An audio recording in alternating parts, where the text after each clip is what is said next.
Coach, get rolling with the statement, and then we'll take some questions. Yeah, I just want to start off by thanking the fans for another unbelievable environment. Their energy was contagious for our football team, and they fed off each other all 4 quarters. And we missed that field goal. For our fans to be going crazy like that at the end was really special, and I really appreciate them. And I'm asking them to do it one more time. Why stop now? For Florida, these seniors, for Senior Day, deserve to see that one more time. And so would appreciate it if you could make your plans for next Saturday night to be here at Faurot Field. Really proud of our entire football team. All 3 phases came to play today. Starts with Coach Baker and the defensive side of the ball. I mean, they held Tennessee to the lowest point total, and I think since he's been here, is what Chris Trevino just told me. So that was really awesome. They're the number 1 rushing offense in the SEC. I think we held them to 50-something yards or something. Well, I guess I got the stats in front of me.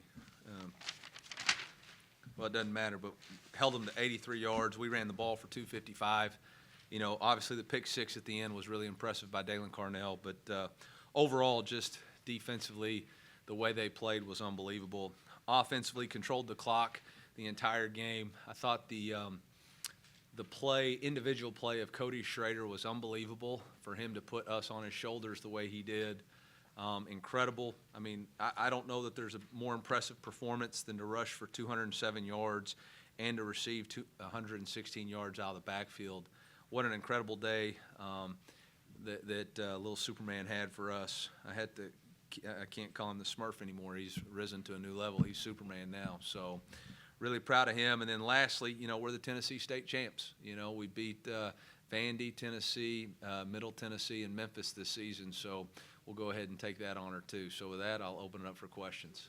You kind of touched on it a little bit, but do you feel like all around this was the most complete game you've seen from your team this season? Yeah, there's zero doubt about that. Really proud of those guys. A little bit of nerves there when we were settling for field goals, but just because I knew how quickly they could score. But really didn't have to worry about it today the way our defense was playing. Eli, regarding Cody, I wonder if you could just go back to your first impression when you first met him and just kind of track the arc of what it means for him to have accomplished what he has. Yeah, I mean, the first time I met him was when all the guys reported in January 2 years ago when he was a walk-on running back who bet on himself, believed in himself, and said, hey, I'm going to try to play at the highest level. And then he's a testament to hard work, determination, plus talent. And he is a very talented player. And I think some of the things that gets lost in his story is that maybe he feels like, I'm not, it's not like I got to be careful how I say it. He's a very special, talented player, okay? And we're not just handing it out to him. He's worked really hard. He takes care of his body. He's in the weight room all the time. He's in the training room all the time. And he knows his job cold, whether it's protections or plays. And so, he just showed up every day, does his job, and when his number was called, he's always made the most of it. And when you've got a guy like that in this era, recruiting is such a big deal, obviously. Yeah. It's the lifeblood, and yet he's a little different than that. And it's sort of testimony to you that there's room for guys not on the charts the same way. Well, I think number one core value that we've preached here is always compete.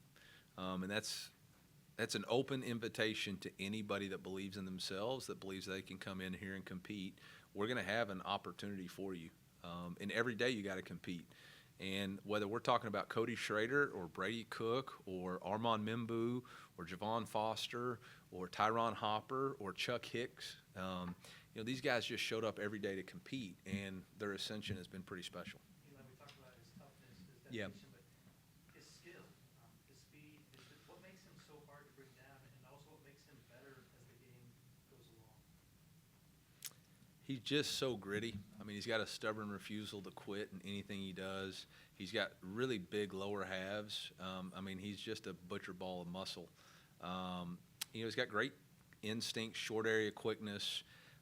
His ability to stop and cut back behind somebody creates an arm tackle, and you're not going to be able to tackle him. But Crud, there was one tackle. He got smoked, got up talking trash. The dude's got the biggest chip on his shoulder, and I'm fortunate to coach him. Do you feel like the series that he had of runs to end the first half were kind of influencing how the game Absolutely, absolutely, yeah. I mean, what a headsy. Here's the deal. The way he runs is like you're going to have to sacrifice your body to tackle him because he's sacrificing his. It's like a big game of chicken, and he ain't no chicken. Eli, your team had almost 40 minutes time of possession. Was Yeah. that a kind of game plan going in to kind of keep the clock on your side? Now, we just wanted to whip their butt and score points. So, I mean, if the time was on our side, great. And if it wasn't, it wasn't. But we weren't like we weren't trying to keep the ball away from them. That's just kind of who we are, you know.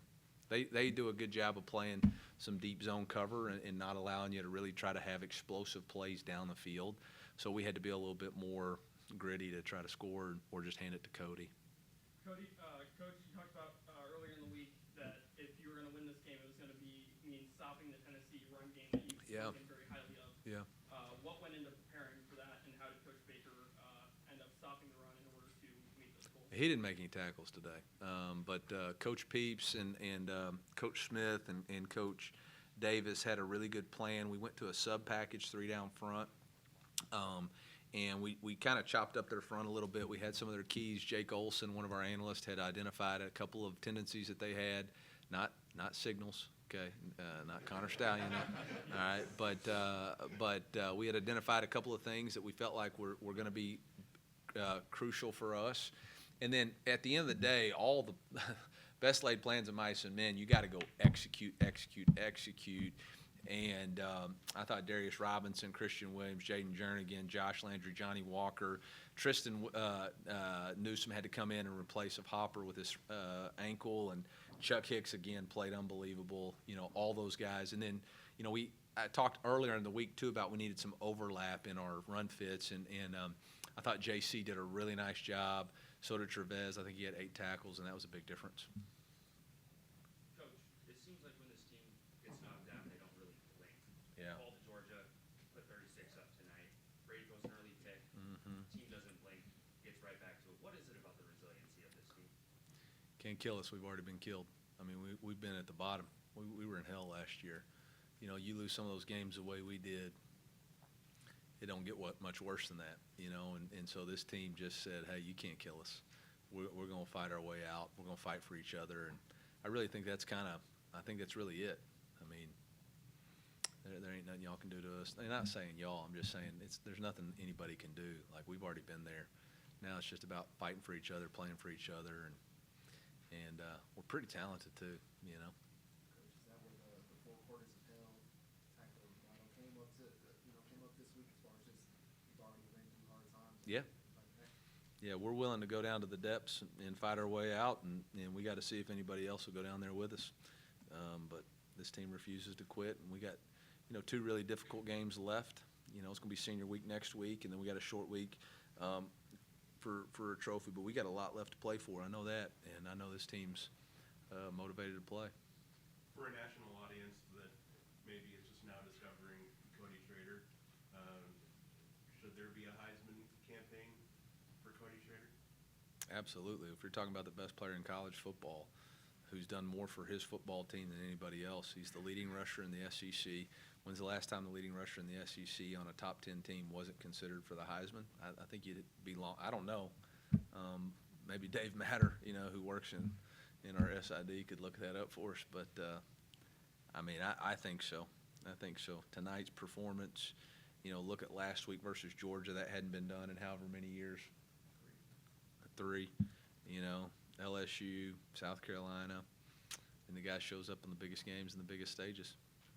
Coach, we saw after some runs from Brady tonight, he gets up and immediately has a swagger to him, pointing for first downs. Is that something that's always been there? Is that something that's kind of been building on this season? I think we all had a little edge to us tonight because of the crowd and the excitement and the energy they brought. How was Luka feeling tonight? He said he was limping at times, but he didn't have it. He looked really fast on the touchdown. Eli, what update can you provide on Tyron Hopper, and what did you kind of like from the guys who kind of stepped up behind him?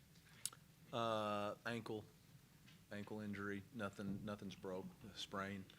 Just couldn't get it back going, and with their tempo, didn't feel like we were smart to try to play him that way. Tristan did an unbelievable job.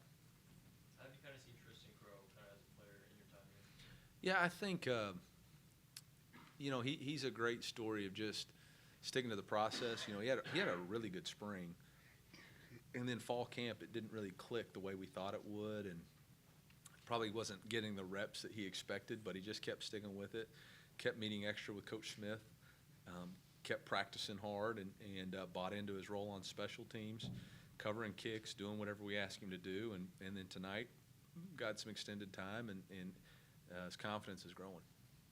Speaking of special teams, what did you kind of see from Blake Craig there? He obviously came in and kicked off 3 times, I think it was. What did you guys see from there? Yeah, some good, some other things we got to work on. It's why we went back with Mevis, but really proud of our kickoff coverage. You know, I mean, last week we really didn't do as good a job as we needed to. I think this week they had 3 returns, all tackled either 20 or inside the 20, so that was pretty impressive by that unit. Really proud of them for that. Coach, last week he was talking about before the Georgia game, third downs in Red zone, and yeah. win the game. Guys did that today, 11-17 on third down and 4-4 in the red zone. So 5-5, sorry. Yeah. Yeah, I mean, I knew extending the drives were going to be important on third downs. I thought Brady had a couple of scrambles that were really big. You know, and then obviously defensively, when you can get a third down stop against them, it obviously takes them out of their rhythm, and we were able to force them into a couple of fourth down situations where they decided to punt. So, yeah, ultimately it was really good. Eli, you mentioned through Howell last year. What does it mean for this team, the same guys basically are able to come out the other side and enjoy this? Yeah, I think it's just keep on going, man. When life gets you down, you just got to keep on going. That's just part of it, right? You never stop in the middle of the journey, and you never quit, and that's what a lot of these guys got. You know, I mean, Brady's not quit. D-Rob didn't quit. Ennis didn't quit when he tore his ACL. KD didn't quit when it wasn't going his way, and he moved to DB. You know, Cody Schrader didn't quit when he had to walk on here. He just kept fighting, and you know, Javon Foster and Xavier Delgado didn't quit when coaches left or coaches changed, or they just kept fighting. So, I mean, it's a tribute to those guys' character, and it'll serve them well in life. I promise you that. Does it make a little bit more to do this, beat Tennessee the way you did tonight, considering the last couple of years what Tennessee's doing? Crud, yeah. Yeah, you went from giving up the most points to keeping them to their least amount of points. So that's a pretty good swing right there. Nice job, Bake. Eli, the 2013 team was in attendance tonight. Did you guys have an opportunity to speak with any of them? And what is it kind of like to have, I guess, those guys around your team and kind of just talking? Yeah, awesome. Great to see him. We didn't, you know, we were actually preparing for a football game. But we get Evan every day, so Evan always tells us those stories. So, but it's. I mean, I think that's an awesome thing. You know, I think it was in between the first and second quarter when you see that team down there, and all these guys know that in 10 or 15 or 20 years they're going to come back and be involved in an awesome environment, and what they're fighting for is worth fighting for. You know, we're in full projection season, hot and heavy now. Is there a case you want to make for your team as it's considered for where it could go? Now I'm playing senior week next week. That's the biggest bowl game we got. Senior week next week, senior day versus Florida. Need it sold out again. Yeah, all that other stuff, it'll take care of itself. Yeah, one more. Coach, can you tell us how important was it for your team to kind of stack big plays on top of each other throughout the game? Yeah, I think creating and keeping momentum is really critical in against teams like this, because with their tempo, they're able to kind of steal the momentum from you, and you kind of feel like you're always behind the 8 ball. But for us offensively and special teams and defensively, we were always kind of able to keep them out of rhythm. And I think anytime you can keep a no-huddle team out of rhythm, it gives you a huge advantage, and that's really what we did tonight. Y'all need to talk to Cody, not me. So, MIZ.